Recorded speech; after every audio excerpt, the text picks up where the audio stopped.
Oke, kita lanjut. Di sini ada sebuah kayon yang namanya kayon Istana Bayangan. Nah, jadi bukan boneka bayangan ya. Ini adalah kayon Istana Bayangan karya Dr. Bambang Suwarno. Wah, sangat keren sekali. Maksudnya apa ya ini Istana Bayangan? Saya juga kurang paham, kurang mendalami filsafat kayon ini, teman-teman.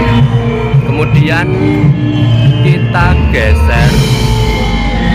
Di sini ada tokoh togok berpakaian serba hitam menggunakan jarik kawung.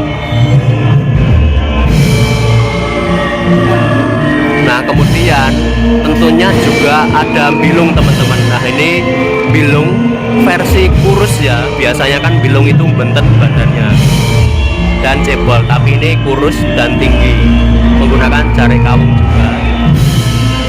Kemudian di sini ada tokoh wayang madya sepertinya. Ini detailnya. Kita urut dari atas ke bawah untuk melihat siapa namanya.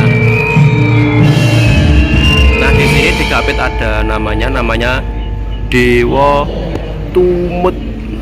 Nah, jadi tokoh wayang ini namanya Dewa Tumut, teman-teman. Nah, ini juga berpasangan menggunakan mahkota. Ini juga tokoh wayang madya. Kita lihat detailnya ke bawah untuk melihat namanya. Namanya ada di sebaliknya ya sepertinya. Siapa ini namanya? Dewantaka. Ini namanya tokoh Dewantaka. Nah, kamera ngeblur.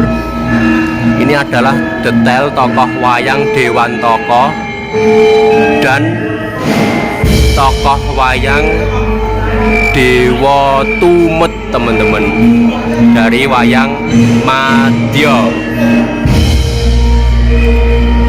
Oke, next masih banyak wayang yang perlu kita review, teman-teman.